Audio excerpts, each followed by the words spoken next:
Hello everyone, this is एहसान sir. तो आप लोग कैसे? उम्मीद करता हूँ कि आप लोग अच्छे होंगे। तो आज बहुत सारे बच्चों का कमेंट पढ़ने के बाद मैं आ गया हूँ आप लोग का पूरा सवालों का जवाब देने के लिए। आज के वीडियो में इम्प्रूवमेंट एग्जाम को लेकर के फिर से डिटेल से बात करेंगे। उसके अलावा स्क्रूटनी एग्जाम को लेकर के फिर से डिटेल से बात। आप लोगों का बिहार बोर्ड में इस बार जो एग्जाम दिए हो और नंबर कम आया है, ठीक है, क्लास 12 में, इंटरमीडिएट में, ओके, और अपने नंबर से आप असंतुष्ट हो, ओके, अनसेटिस्फाइड हो, तो आप अपने नंबर को कैसे बढ़ा सकते हो? क्योंकि बहुत जगह पे मार्क्स बहुत इंपॉर्टेंट है। कितने बच्चे तो सेटिस्फाइड ही नहीं, क्योंकि कॉपी आपको पता है कि बिहार बोर्ड में बहुत सारी इरेगुलरिटीज देखी जाती है रिजल्ट के अंदर, एग्जाम के अंदर, ओके, कॉपी चेकिंग में। तो होना लाजमी है, क्योंकि बहुत ही फास्ट कॉपी चेक होता है, इसलिए, ठीक है। लेकिन आप अपने नंबर को देखो, आपके परेशान होने से या चिंता करने से आपका मार्क्स नहीं सुधरेगा। जो बिहार बोर्ड आपको सुविधाएं दे रही है, फैसिलिटी दे रही है, उनका इस्तेमाल कर सकते हो और अपने नंबर को बढ़ा सकते हो। वो कौन-कौन तरीके हैं मैं इस वीडियो में आपको बताऊंगा, जिससे आप अपने मार्क्स को बढ़ा सकते हो, बिना किसी चिंता के अपने नंबर को बढ़ा सकते हो, ओके। तो वो एक है Bihar board scrutiny exam, scrutiny, sorry, exam नहीं है वो, स्क्रूटनी होता है, मैंने कॉपी रीचेकिंग है, वो कॉपी दोबारा चेक होगा उसमें। और उसके बाद दूसरा है इम्प्रूवमेंट एग्जाम। बेस्ट ऑप्शन है इम्प्रूवमेंट एग्जाम, ओके। दोनों अच्छा है, दोनों के बारे में डिटेल से बात करने वाले हैं। तो और इस वीडियो में जो बच्चे, बहुत सारे बच्चे जो बहुत सारा कमेंट से भरे हुए हैं उस पिछले वाले वीडियो में, वो सारे बच्चों के कमेंट का जवाब भी दूंगा मैं, ओके। सारे बच्चों का कमेंट का जवाब दूंगा, इसलिए पूरे वीडियो को देखना। थोड़ा वीडियो हो सकता है कि हाफ एन आवर का हो जाए, ज्यादा बड़ा नहीं होगा, लेकिन कोशिश रहेगी जल्दी खत्म करें। लेकिन वीडियो में आपको सारे सवालों का जवाब मिलेगा कि इंप्रूवमेंट एग्जाम कौन दे सकता है, कब होता है एग्जाम, कैसे होता है, मार्क्स भी दिखाऊंगा आपको, सबूत भी दिखाऊंगा। इस बार जो बच्चा इंप्रूवमेंट एग्जाम देकर के पास हुआ है, उसका भी मार्क्सिट दिखाने वाला मैं आपको, ठीक है। तो बस आप लोग से रिक्वेस्ट है कि बस धैर्य के साथ, पेशेंस के साथ पूरा वीडियो देखना, सारा सवालों का जवाब आपको मिल जाएगा, ठीक है। ओके, चलिए स्टार्ट करते हैं। तो ये है, आपको इसमें हम लोग बात करेंगे इंप्रूवमेंट एग्जाम के बारे में, ठीक है। तो देखो पहले, सर इंप्रूवमेंट बिहार बोर्ड का नोटिफिकेशन आया है, वो नोटिफिकेशन में क्या चीज है वो सारी बातें मैं पढ़ के बताऊंगा, ठीक है। ये सब लिखा हुआ है, क्या मार्क्स बढ़ता है घटता है, बच्चों को सबसे बड़ा प्रॉब्लम होगा। सर इंप्रूवमेंट एग्जाम अगर देंगे, तो पहली बात तो मैं आपको इंप्रूवमेंट एग्जाम को लेकर के कुछ बातें मोटा मोटी बता देता हूँ, ओके। पहले मैं आपको बिहार बोर्ड का जो नोटिफिकेशन आया है, जो विज्ञप्ति जारी की गई है, वो दिखा देता हूं आपको, ये ओरिजिनल है, ओके। देखो, मैं जब तक अपने आप को सेटिस्फाइड नहीं हो जाता हूं, बिहार बोर्ड का ऑफिशियल अनाउंसमेंट नहीं देख लेता हूं, तब तक मैं वीडियो नहीं बनाता हूं, ओके।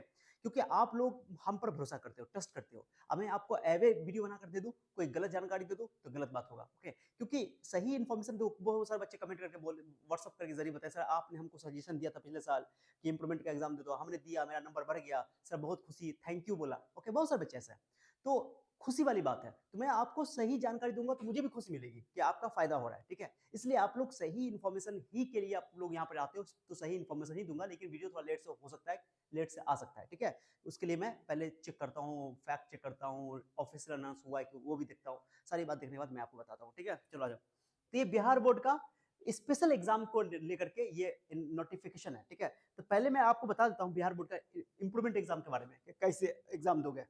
कोई बच्चा अगर अपने रिजल्ट से अगर संतुष्ट नहीं है, अनसेटिस्फाइड है, तो उनके पास दो ऑप्शन है, ओके। पहला ऑप्शन है कि आप स्क्रूटनी का एग्जाम दो, स्क्रूटनी कर दो, फॉर्म भर दो।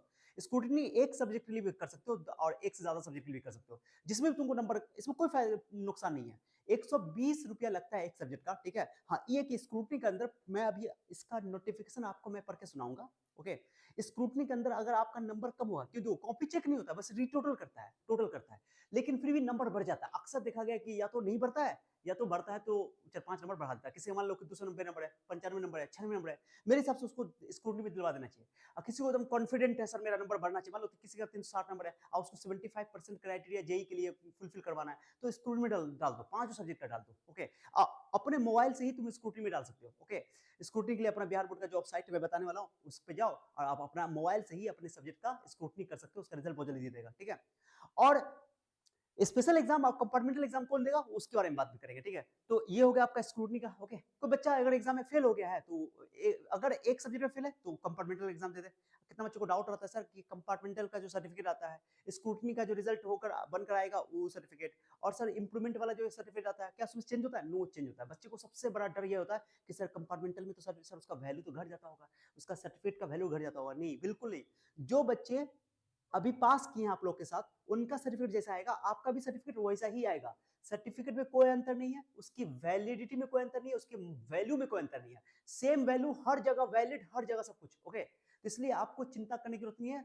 कितने बच्चों को डरा दिया जाता है कि कंपार्टमेंटल का एग्जाम मत दो, अरे उसका वैल्यू नहीं है, उसको नीचे नजर से देखा जाता है। नहीं, पहले ऐसा होता था कि पहले के सर्टिफिकेट में कोई बच्चा अगर फेल कर जाता था, फिर कंपार्टमेंटल से एग्जाम देता था, उसके सर्टिफिकेट पे कंपार्टमेंटल लिखा रहता था। लेकिन अब नहीं लिखा जाता है, क्योंकि ताकि बच्चों में दाग न लगा रहे। ओके, बच्चों को लगता है कि वो इसका वैल्यू कम है, लेकिन आप सारा काम सेम सर्टिफिकेट आएगा, कोई वैल्यू में अंतर नहीं है। ओके, इस बात से निश्चिंत हो जाओ।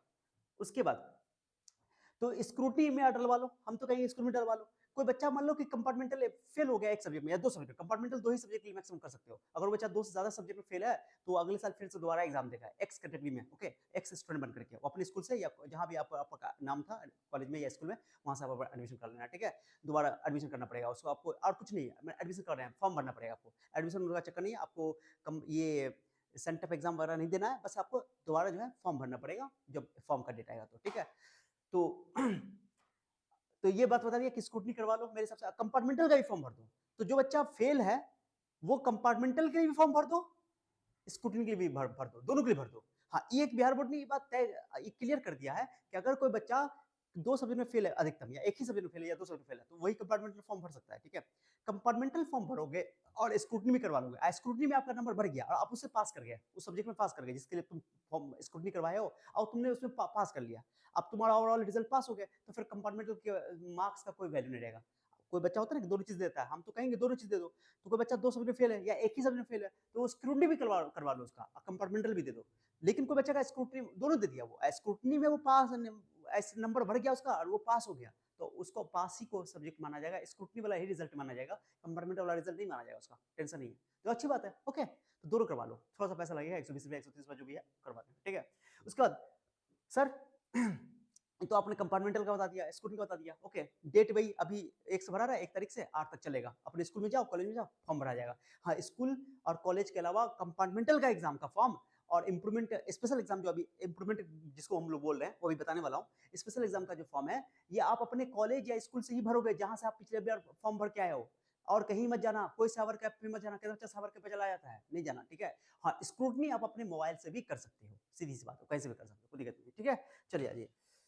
ठीक है सर, तो आप हमको बताइए इम्प्रूवमेंट एग्जाम के बारे में। ये 75% क्राइटेरिया जो जनरल और ओबीसी के लिए, सबके लिए 75% क्राइटेरिया आईआईटी में एडमिशन के लिए। ओके, वो भी सी सैप के थ्रू जो भी एडमिशन होता है, तो जोसा के थ्रू नहीं होता, जोसा के थ्रू 75% क्राइटेरिया की कोई जरूरत नहीं है। ठीक है, सी सैप के थ्रू जो होता है। ओके, 20 टॉप, ये 65% क्राइटेरिया एससी एसटी के लिए, जनरल ओबीसी के लिए एसटी, और टॉप 20% ओके हर साल जारी किया जाता है। ठीक है, चलिए, तो मैं आपको बताता हूँ, यही है इम्प्रूवमेंट एग्जाम वाला। मैं आपको बताता हूँ पहले बिहार बोर्ड का नोटिफिकेशन थोड़ा सा बता देता हूँ। ओके, पहले तो मैं बताता हूँ कि ये स्क्रूटनी वाला है, ये स्क्रूटनी वाला है। ठीक है, डेट है 1 से लेकर के, थोड़ा बड़ा करके तुम लोग खुद से देख लेना, 1 से लेकर के 8 तक फॉर्म, ये इसका फॉर्म रहेगा। 120 रुपए एक सब्जेक्ट का। अगर स्क्रूटनी करवाओगे, जो जिसमें पास हो उसमें भी स्क्रूटनी कर सकते हो, जिसमें फेल हो उसके लिए भी कर सकते हो। कोई बच्चा अपने रिजल्ट से खुश नहीं है तो स्क्रूटनी करवा दो, टेंशन नहीं है, झंझट खत्म, परेशान नहीं होना है। नंबर बढ़ेगा, नहीं बढ़ेगा तो कम से कम रुका तो रहेगा। हाँ, ये कि स्कूटी में इस बात का डर है कि नंबर घट भी सकता है, अगर टोटल किया, अगर नंबर आपका ज्यादा जुड़ा था और अभी जोड़ के कम आ रहा था, घट भी सकता है, लेकिन ऐसा चांसेस नहीं है। मैंने बहुत,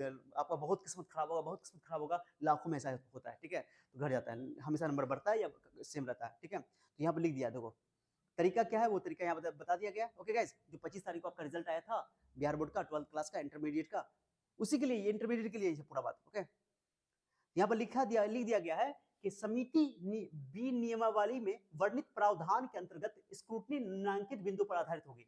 यदि उत्तर पुस्तिकाओं के अंदर पृष्ठों में प्रदत्त अंक मुख्य पृष्ठ पर अंकित नहीं हुई है तो उसमें सुधार किया जाएगा, और कोई अंक नहीं जुड़ा है तो जोड़ दिया जाएगा। ओके, प्रदत्त अंकों के योग में कोई त्रुटि हो तो उसमें सुधार किया जाएगा, वही बात लिखा हुआ है। यदि कोई प्रश्न या उसके खंड का प्रश्नोत्तर अमूल्यांकित है, मानी कि उसको ऐड नहीं किया गया, उसको जोड़ा जाएगा। बस कॉपी दोबारा चेक नहीं होगा, मानी उसको ऐड किया जाएगा, बस यही है। सुधार किया जाए। स्क्रूटनी के परिणाम स्वरूप अंक बढ़ सकते हैं, घट सकते हैं अथवा यथावत रह सकते हैं। ये बात इंपॉर्टेंट है, ये बहुत इंपॉर्टेंट है। स्क्रूटनी के परिणाम स्वरूप अंक बढ़ भी सकते हैं, घट भी सकते हैं, यथावत भी रह सकते हैं, मानी कि नहीं भी चेंज हो सकता है।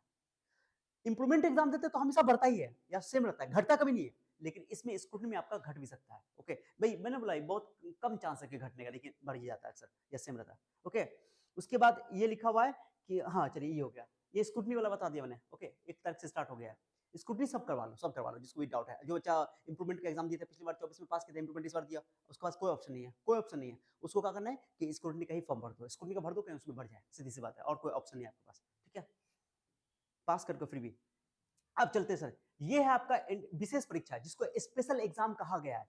मैं तुमको पहले क्लियर कर रहा हूँ कि स्पेशल एग्जाम जो अभी स्पेशल एग्जाम भी अभी यहाँ फॉर्म भराया जाएगा अपने स्कूल या कॉलेज से, और कंपार्टमेंटल भी, कंपार्टमेंटल वही भर सकता है जो बच्चे 2 या 2 सब्जेक्ट में, 2 या 1 सब्जेक्ट में फेल है, 1 या 2 सब्जेक्ट, अधिकतम 2 सब्जेक्ट, ओके, वो अपने स्कूल या कॉलेज में कंपार्टमेंटल फॉर्म के लिए भर सकता है, स्क्रूटनी भी कर सकता है, दोनों चीज कर सकता है, ठीक है। अब चलते हैं special exam. Sir special exam के बारे में थोड़ा बात करते हैं, चलिए आजिए क्या लिखा हुआ है, इंटरमीडिएट विशेष परीक्षा, जिसको स्पेशल परीक्षा एग्जाम कहा जाता है, इंटरमीडिएट कंपार्टमेंटल परीक्षा, ठीक है, आप ध्यान दीजिए क्या लिखा हुआ है, ध्यान देना इंपॉर्टेंट यहाँ पे, पढ़ के सुना रहा हूं एक एक बात को, ध्यान से सुनोगे सारी बात क्लियर हो जाएंगी। इंटरमीडिएट कंपार्टमेंटल परीक्षा 2025 में अलग अलग आयोजित किए जाएंगे, मैंने स्पेशल एग्जाम अलग होगा और कंपार्टमेंटल एग्जाम अलग होगा, पहले एक साथ होता था, अब अलग अलग होगा, ठीक है, फॉर्म भी अलग अलग भराया जाएगा। इस परीक्षा में सम्मिलित होने वाले इच्छुक वैसे परीक्षार्थी जिनका सूचीकरण 3 शैक्षणिक सत्रों, ओके, कंपार्टमेंटल परीक्षा के वो कौन बच्चे फॉर्म भर सकते हैं जिनका 21 से 23 रहा होगा, 21 से 23 में था, पास नहीं किया, 24 में भी पास नहीं किया, 25 में पास अभी नहीं किया, फिर दोबारा भर सकता है, तो 21 से 23 वाला भी भर सकता है, 22 से 24 वाला भी भर सकता है, 23 से 25 वाला भी भर सकता है, ओके, तीनों भर सकता है, मतलब कि 21 से पुराना वाला रजिस्ट्रेशन नहीं होना चाहिए आपका, 21 से पहले का रजिस्ट्रेशन होगा तो कंपार्टमेंटल का फॉर्म नहीं भर सकते हो, ठीक है, या ये विशेष परीक्षा का फॉर्म नहीं भर सकते हो, सीधी सी बात है, ओके। वे अपने शिक्षण संस्थान के प्रधान के माध्यम से, हाँ, अपने स्कूल या कॉलेज में जाकर के भरोगे जहां तुम्हारा नाम था, ये बात लिख देना, 1 से लेकर 8 तारीख तक लिखा हुआ, ऑनलाइन ही भर सकते हैं, ओके, कहीं और साइबर कैफे से नहीं भर सकते हो, ठीक है। यस लिखा हुआ इंटरमीडिएट बेसिस परीक्षा और इंटरमीडिएट कंपार्टमेंटल परीक्षा, ये सारी बातें हमने आपको बता दिया। अब चलिए मैं आपको बताता हूँ कुरकुर बच्चे, मैं इंटरमीडिएट बेसिस परीक्षा के बारे में बता रहा हूँ जिसको स्पेशल एग्जाम कहा गया, इसी के अंदर आता है इंप्रूवमेंट एग्जाम, ओके, इसी के अंदर आता है, आप ध्यान से सुना यहाँ पर से, गलती मत करना, ठीक है, ओके। देखो क्या लिखा हुआ है, कौन कौन, मैं पूरा नहीं पढ़ के सुनाऊंगा, हो सकता है लंबा हो जाएगा, मैं तुमको पूरा मैंने पढ़ लिया, मैं तुमको समझा देता हूँ। जो बच्चे रेगुलर है, अब देखो कि स्पेशल एग्जाम कौन देगा, जो बच्चे रेगुलर है, जो 23 से 25 वाले हैं, 23 से 25 वाले जो इस बार पास किए हैं, ठीक है, हो सकता है कि 23 से 25 वाला बच्चा फाइनल एग्जाम में 4 एग्जाम दिया हो, एक एग्जाम छूट गया हो, 2 एग्जाम छूट गया हो, किसी का, कि बहुत सारे बच्चों का एग्जाम छूट गया था, बहुत सारा बच्चा लेट से पहुंचा था, गेट बंद हो गया, गेट बंद हो गया तो रोते रोते हालत खराब हो गया, तो उसको मौका दिया बिहार बोर्ड इस बार, ओके, हर बार मौका देता है, इस बार भी मौका दिया, तो आपको विशेष मौका मिला है। अगर एग्जाम छूट गया है, एक एग्जाम छूटा है, 2 एग्जाम छूटा है, 3 एग्जाम, कितना भी एग्जाम छूटा है, आप ये लिखनी है कि तुम सेंटअप एग्जाम दिए हो स्कूल कॉलेज का, सेंटअप एग्जाम क्वालिफाई है, उसमें तुम प्रेजेंट थे, ओके, सेंटअप एग्जाम अगर दिए हो और तुम्हारा फाइनल एग्जाम सेंटर पे जाने के बाद तुम गए थे, नहीं छूट, तुम नहीं जा पाए किसी कारण, बस तुम्हारा तबीयत खराब हो गया, या तुम्हारा एक्सीडेंट हो गया, या वहां गए गेट बंद हो गया, किसी कारण बस छूट गया, एक एग्जाम छूट गया, 2 एग्जाम छूट गया, 3 एग्जाम छूट गया, या मान लो प्रैक्टिकल छूट गया, या तुम्हारा थ्योरी दियो प्रैक्टिकल कोई नहीं दे पाए, प्रैक्टिकल दियो थ्योरी नहीं दे पाए, ओके, तो आपको ये स्पेशल एग्जाम में आप फॉर्म भर सकते हो, ठीक है, इसमें आपको मौका मिलेगा, ये बिहार बोर्ड तुमको मौका दे रही है, ठीक है, ये मैंने सारा बात बता दिया, तो ये नियमित छात्र वाले बच्चों के लिए भी, उससे सुनो, आगे सुनो, आगे सुनो, आगे सुनो, आगे सुनो, स्पेशल एग्जाम, ये एक्स स्टूडेंट कौन सर, ध्यान सुना, एक्स स्टूडेंट कौन फॉर्म भर सकते हैं, 21 से 23 वाले, 22 से 24 के लिए सूचीकृत वैसे विद्यार्थी जो परीक्षार्थी में सम्मिलित होकर अनुत्तीर्ण हो, ओके, और 2025 की वार्षिक परीक्षा में पूर्ववर्ती छात्र के रूप में सभी विषयों की परीक्षा में सम्मिलित होने के पात्र है, ओके, तो विशेष परीक्षा वो भी दे सकते हैं, मान लो एक्स स्टूडेंट के फॉर्म में भी दे सकते हो, 21 से 23 वाले बच्चे, 22 से 24 के लिए सूचीकृत वैसे विद्यार्थी जो परीक्षा में सम्मिलित होकर अनुत्तीर्ण रहे, पास नहीं हुआ, अब वर्ष 2025 की वार्षिक परीक्षा में पूर्ववर्ती छात्र के रूप में सभी विषयों की परीक्षा में सम्मिलित होने की पात्रता रखते थे, परंतु शिक्षण संस्थान के द्वारा वही बात छूट गया हो एग्जाम, ओके, किसी कारणवश उसका फॉर्म नहीं भरा पाया हो, मैंने कि तुम फॉर्म भरे थे, फॉर्म तुम्हारा कोई फॉर्म ही नहीं भराया, तुम सेंटअप एग्जाम के लिए भी दिए हुए थे, एग्जाम पास किए हो, सब कुछ किए हो, ओके, वैसे छूटे हुए सेंटर परीक्षा में उत्तीर्ण विद्यार्थी जो अपवाद स्वरूप विशेष मौका देते हुए इंटरमीडिएट विशेष परीक्षा होगा उसका एक्स स्टूडेंट के तौर पर दिया जाएगा उसको विशेष परीक्षा में, ठीक है, सीधी सी बात है, जिसका एग्जाम छूट गया है उनको दे सकता है, ठीक है, सीधी सी बात है। इंटरमीडिएट वार्षिक परीक्षा 2025 में अनुपस्थित परीक्षार्थियों के संबंध में भाई जो छूट गया है, ओके, वही बात बता दिया, बस खाली आपका सेंटर एग्जाम हो जाना चाहिए, ठीक है, ये है आपका समुन्नत परीक्षा, यही है इंप्रूवमेंट एग्जाम, आप ध्यान से यहाँ पर जो बच्चा इंप्रूवमेंट वाले मारपीट कर रहा हो उनके लिए, कहीं बहुत सारा क्वेश्चन इंप्रूवमेंट से रिलेटेड है। इंटरमीडिएट विशेष परीक्षा 2025 में समुन्नत कोटि के रूप में सम्मिलित होने वाले परीक्षार्थी के संबंध में, ओके, यही है आपका समुन्नत कोटि यानी कि इंप्रूवमेंट एग्जाम, विशेष परीक्षा के अंदर आता है, ठीक है, आप सुनो अच्छा से क्या है, ध्यान सुनो, मैं एक एक बात को क्लियर करूंगा। इंटरमीडिएट वार्षिक परीक्षा 2024 में उत्तीर्ण वैसे परीक्षार्थी 24 में पास थे, 24 में पास, पिछले साल पास किए हो, 25 में जो पास किया है, 24 में पास करता एक बच्चा, अब 24 में पास किया अपने नंबर से सेटिस्फाइड नहीं था, जैसे अभी 25 में पास किया वो अपने नंबर से सेटिस्फाइड नहीं है, अब मेरे हिसाब से अगर मेरी सजेशन लोगे तो ड्रॉप ले लोगे, अगर तुम मान लो या जेई की तैयारी करो, नीट की तैयारी करो, 75% क्राइटेरिया फुलफिल करना है, नंबर बढ़ाना है, तो तुम अगले साल इंप्रूवमेंट एग्जाम दे दोगे तो तुम्हारा नंबर बढ़ जाएगा, अगले साल दोगे तुम, रेगुलर वाला बच्चा जो इस बार बच्चा 25 में 12th में गया है और 26 में बोर्ड का एग्जाम देगा, उसके साथ तुम फॉर्म भरोगे, अक्टूबर तक में फॉर्म आएगा, ओके, इंप्रूवमेंट का, उसी को इंप्रूवमेंट बोलते हैं, ओके, पास हो, पास हुई बच्चा इंप्रूवमेंट एग्जाम देगा। ओके, उसके लिए स्पेशल एग्जाम का मौका है कि कोई बच्चा 24 में पास किया और वो अपना नंबर बढ़ाना चाह रहा था, 25 में वो किसी कारणवश छूट गया, उस एग्जाम नहीं दे पाया, नहीं दे पाया। ओके, या कोई फॉर्म भरा था एग्जाम का, कोई मिस हो गया या देवे नहीं किया एग्जाम, तो वो 25 में स्पेशल एग्जाम के तहत दे सकता है, अपना नंबर बढ़ा सकता है, लास्ट चांस उसके पास है। जो बच्चा इस बार 25 में पास किया है वो इस एग्जाम को नहीं दे सकता है, आपके पास कोई मौका नहीं, स्क्रूटनी करवा लो। कोई बच्चा मान लो कि 24 में पास किया था और वो 25 में इंप्रूवमेंट का एग्जाम दिया, फिर भी नंबर उसका नहीं बढ़ा, जिस मकसद के लिए तहत भरा था वो उसका नंबर नहीं बढ़ा। मान लो कितना बच्चा बोला सर मेरा नंबर उतने का उतने रह गया, पिछली बार उतना ही था, अभी भी इतना ही है। बिहार बोर्ड गलती है? गलती नहीं है, इंप्रूवमेंट में गलती नहीं होता है, आपका नंबर उससे कम आ गया होगा, इसलिए बिहार बोर्ड पुराना वाला ही ऐड कर दिया है। ओके, हाँ इस बार ये कि कॉपी हर बार बिहार बोर्ड में जानते हो अनसर्टेनिटी होता है, बिहार बोर्ड जानते हो ना अपने हिंदुस्तान का सबसे फास्ट बोर्ड है तो गड़बड़ तो करेगा ही। ओके गाइस, यही है। तो 25 में 24 में पास किए हो, 25 में तुमने अभी इंप्रूवमेंट एग्जाम दिया है, पास भी कर गए हो, नंबर नहीं बढ़ा है, तुम संतुष्ट नहीं हो, तो इस बार तुम स्पेशल एग्जाम में भागीदार नहीं हो सकते हो। अगर 24 में बच्चा एग्जाम पास किया है, 25 में इंप्रूवमेंट एग्जाम नहीं दे पाया है एनुअल के साथ, तो अभी कंपार्टमेंटल में विशेष परीक्षा जो होगा, इस विशेष परीक्षा में उसको मौका दिया जाएगा, वो लिखा हुआ है, ध्यान दो क्या लिखा हुआ है। इंटरमीडिएट वार्षिक परीक्षा 2024 में उत्तीर्ण वैसे परीक्षार्थी, 24 में पास किया है, जो इंटरमीडिएट वार्षिक परीक्षा 2025 में समुन्नत परीक्षार्थी के रूप में सम्मिलित होना चाहते थे, परंतु किसी कारणवश 25 में शामिल होना चाहता था इंप्रूवमेंट में, किसी कारणवश उनका ऑनलाइन परीक्षा आवेदन नहीं भरा गया हो, फॉर्म नहीं भराया गया किसी कारणवश भी, ओके, और इसके कारण वे परीक्षा में सम्मिलित होने से वंचित रह गए हो, तो वैसे परीक्षार्थी इंटरमीडिएट विशेष परीक्षा 2025 में सम्मानित कोटि के परीक्षार्थी के रूप में अपने एक एक अब इंप्रूवमेंट एग्जाम का जो फॉर्म होता है, या तो एक या सभी, या तो एक सब्जेक्ट में या तो सभी सब्जेक्ट में, मेरे हिसाब से सभी सब्जेक्ट में भर दो, क्योंकि नंबर घटता नहीं है इसमें, घटता नहीं है, या तो सेम रहेगा या तो बढ़ेगा। अगर आपने एग्जाम दिया, एग्जाम में मान लो कि तुम्हारा पिछली बार मैथ में 70 नंबर था, ठीक है, और तुमने इस बार एग्जाम दिया 60 आ गया, तो 70 ही नंबर ऐड होगा, घटेगा ही नहीं नंबर। ओके, पता ही नहीं चलेगा तुमको कितना बड़ा घट क्या है, तो तुम पता नहीं चलेगा कितना नंबर तुम्हारा हुआ, कम हो रहा होगा या 70 रहा होगा। हाँ ज्यादा रहेगा 70 से, मान लो 80 आ गया तो 80 वाला जुड़ जाएगा, सीधी सी बात है, नंबर घटता नहीं है इंप्रूवमेंट में, सबसे खास बात यही है। ओके, परीक्षार्थी का लिखा हुआ गया इसके कारण में परीक्षार्थी, हाँ वैसे परीक्षार्थी इंटरमीडिएट विशेष परीक्षा में सब कोटि के परीक्षार्थी में एक या अथवा सभी विषयों में उसको थ्योरी वाला एग्जाम भी देना, जो बोर्ड एग्जाम तय करेगा, अभी होगा 20 तारीख से 20 से 30 के बीच में ले लेगा। ओके, और रिजल्ट भी दे देगा बहुत जल्दी, इसी 1-1.5 महीने के अंदर सब कुछ कर देगा ये बिहार बोर्ड। तो प्रैक्टिकल एग्जाम भी देना पड़ेगा आपको, चाहे आप प्रैक्टिकल कितना नंबर उसका मतलब नहीं है, प्रैक्टिकल एग्जाम भी देना पड़ेगा, थ्योरेटिकल एग्जाम भी देना पड़ेगा। ओके, और बता देता हूं मैं तुमको, कोई भी एग्जाम प्रैक्टिकल अगर तुम्हारा एब्सेंट है तो फेल माने जाओगे। ओके, तो बच्चा थ्योरेटिकल पूरा एग्जाम दिया है, बोर्ड एग्जाम सारा दिया, प्रैक्टिकल में नहीं दिया तो फेल माना जाएगा।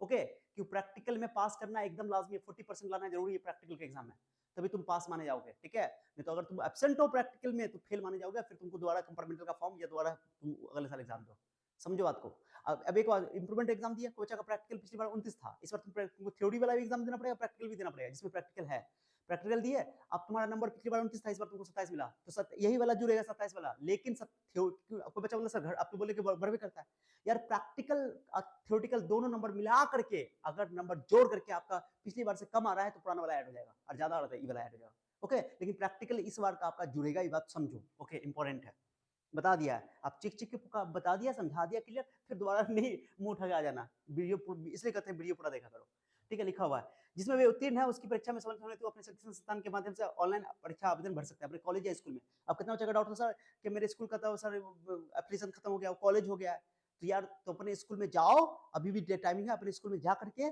वहां पूछो क्या उसका कहाँ चला गया काम, वो स्कूल वाला तुमको जानकारी देगा कि उसी जिला में, जहाँ जिस जिला में हो तुम, उसी जिला में वो स्कूल में जाओ जहाँ तुम्हारा फॉर्म भरा हुआ था, या तुम जहाँ से एग्जाम दियो, उसी स्कूल में जाकर के तुमको इन्फॉर्मेशन मिल जाएगा कि उसका काम कहाँ ट्रांसफर किया गया है, तो उस स्कूल में चले जाओ। ओके, सीधी सी बात है। ओके, उसके बाद इंटरमीडिएट वार्षिक परीक्षा 2025 में उत्तीर्ण परीक्षार्थी इस परीक्षा में सम्मिलित होने के पात्र नहीं होंगे, लिख दिया है, जो बच्चे 25 में पास किए हैं वो इस परीक्षा में, स्पेशल एग्जाम में इंप्रूवमेंट एग्जाम के तौर पे नहीं भर सकते हैं। ओके, ऐसे परीक्षार्थी 2026 में एग्जाम देंगे, अगले साल देंगे, जो 25 में पास किए वो 26 में देंगे, जो 24 में पास किया 25 में मौका मिला उसको, 25 में छूट गया तो ये स्पेशल एग्जाम दे सकता है, अगर 25 में दे दिया है नंबर नहीं बढ़ा तो नहीं दे पाएगा वो। ओके, अब उसको कोई मौका नहीं है। ओके, बस स्क्रूटनी करवा लो, और जो 25 में पास किया है रेगुलर था, 25 में पास किया वो 26 में उसको मौका मिलेगा। ओके, 26 में छूट जाएगा फिर अगले साल स्पेशल कंपार्टमेंटल के साथ जो स्पेशल एग्जाम होगा उसमें देगा मौका मिलेगा उसको, ठीक है, वो लिख दिया गया है। तो मैंने सारी बातें आपको बता दिया है। ओके, ओके, सारी बातें बता दिया मैंने आपको, कंपार्टमेंटल का बात तो मैंने बता ही दिया आपको, ठीक है। तो ये कहानी है।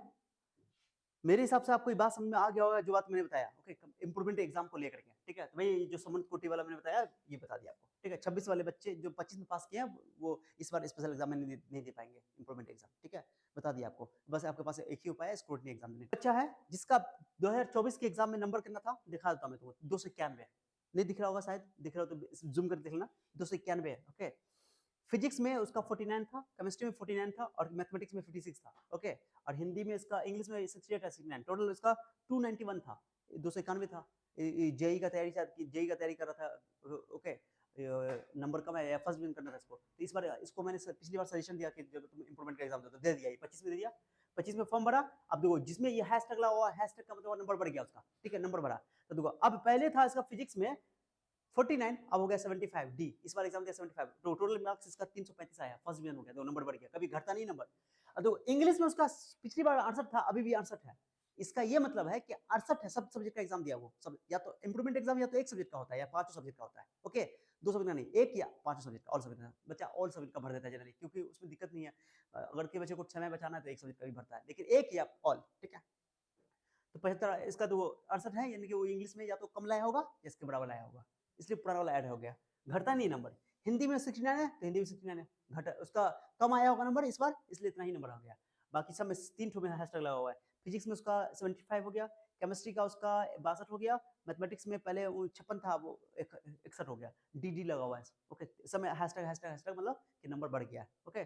335 नंबर है, टॉप 20% के अंदर ये आ सकता है अगर छोटी कैटेगरी में है तो, ठीक है।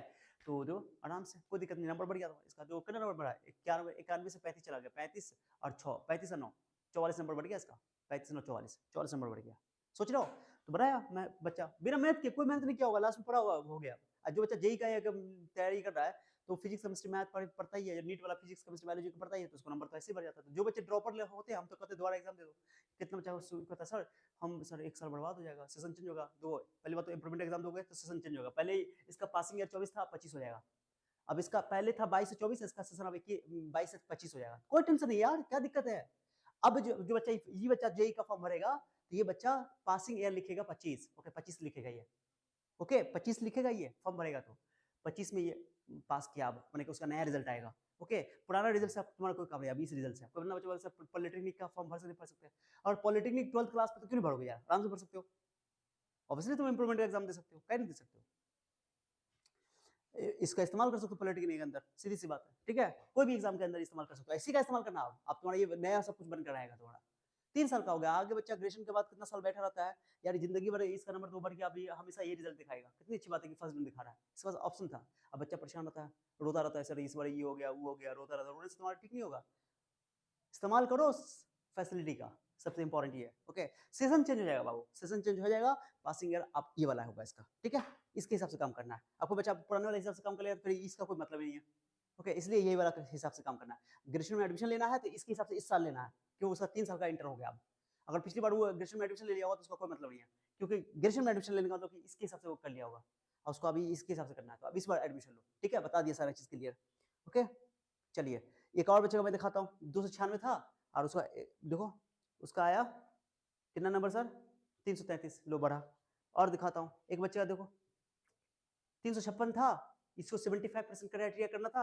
अब दोबारा एग्जाम दिया तो उसका कितना नंबर हुआ, 391, कहाँ गया 300, फुल 397, 397, 200 में बढ़ा, 5 में बढ़ाया ये लड़का, 5 में बढ़ाया, कितनी कमाल की बात है। ठीक है। उसके बाद एक और बच्चे का जो बढ़ा है, ओके, 379 कर लिया, फर्स्ट डिवीजन कर लिया, 75% क्राइटेरिया फुलफिल कर लिया। एक बच्चा दोबारा एग्जाम दिया, 290 ही लाया, पहले बहुत कम था उसका 290, बढ़ा थोड़ा सा बढ़ा, लेकिन ज्यादा नहीं बढ़ा। तो मेहनत पर डिपेंड करता है आपके, ओके। ये फॉर्म आएगा। अब सर इंप्रूवमेंट एग्जाम का फॉर्म कब आता है सर, ये आपको अक्टूबर तक, जब बच्चा का रेगुलर फॉर्म भराता है ना, जैसे आप लोग भरे थे 12th क्लास के लिए, जिस समय 12th क्लास का एग्जामिनेशन फॉर्म भराएगा ना, एग्जामिनेशन फॉर्म, तुमको रजिस्ट्रेशन कराने की जरूरत नहीं, क्योंकि रजिस्ट्रेशन तुम्हारा पुराना वाला रहेगा। तुमको कॉलेज में एडमिशन कराने की जरूरत नहीं है, कोई जरूरत नहीं है, तुम उसी कॉलेज में तुम्हारा एडमिशन ऑलरेडी है, तुमको बस खाली एग्जामिनेशन फॉर्म भरना है, तुमको सेंटर एग्जाम देने की जरूरत नहीं है। समझ में आया बात, मैंने क्या बोला, बस तुमको थ्योरेटिकल एग्जाम और प्रैक्टिकल एग्जाम पूरा देना है, जिसमें प्रैक्टिकल है, ठीक है, बता दिया। तो ये फॉर्म अक्टूबर टाइम में आएगा, आपको इस चैनल से जुड़े रहोगे तो मैं आपको इस चैनल के माध्यम से जैसे एग्जाम डेट आएगा मैं आपको बताता रहूंगा, चिंता करने की जरूरत नहीं है, ठीक है। चलिए और जेई का नीट का तैयारी बेहिचक तुम कर सकते हो। ये जोसा जोसा के तहत जब जो भी आईआईटी में एडमिशन होता है उसमें 75% क्राइटेरिया लागू नहीं होता है। सीसैप के through, okay, central seat allocation board के थ्रू जो राउंडिंग होता है वो उस राउंड में इस सीसैप के थ्रू जब भी आपका एडमिशन होता है उसमें 75% क्राइटेरिया या टॉप 20 परसेंटाइल दिखाया जाएगा। टॉप 20 परसेंटाइल हर साल का देखो, ये तुम्हारा 23 का टॉप 20 परसेंटाइल है, हर स्टेट का अलग अलग होता है। ओके, आपका अगर 340 और 350 के बीच में है या 330 से लेकर के 350 के बीच में, तो आप टॉप 20 परसेंटाइल के अंदर आया हुआ है। हर बार थोड़ा वैरी करता है ये, ओके, हर बार वैरी करता है। ओके, ये 2024 का है, हर स्टेट का अलग अलग है। ओके ओके गाइज, ये टॉप 20 परसेंटाइल, ओके, क्राइटेरिया। अगर आप, अब क्या होता है बच्चे की, अक्सर बच्चों का ये समस्या क्यों हो रहा है, कितने बच्चे, एक बच्चा बता रहा था सर 98.5 परसेंटाइल मेरा आईआईटी जेईई में आया है और मेरा बोर्ड में फेल है सर, बोर्ड में हाँ फेल है, क्या करें सर आप, तो बस दोबारा एग्जाम देना पड़ेगा। बोर्ड में फोकस करना पड़ेगा बच्चा, बोर्ड बहुत इंपॉर्टेंट है, पहले बोर्ड पर फोकस करो। अब बोर्ड को अच्छा से मेहनत करो, बोर्ड की थोड़ी तैयारी करने के तरीके अलग होते हैं कंपटीशन से, ठीक है।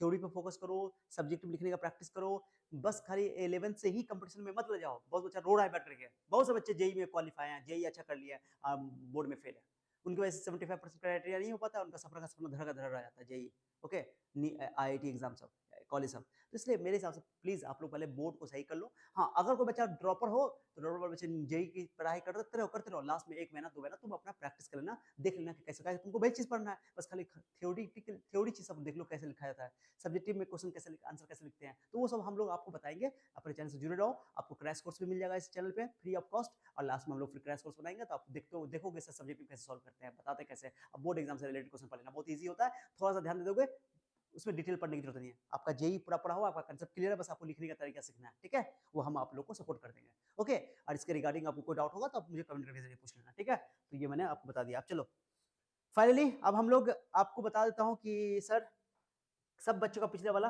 कमेंट देख लेते हैं।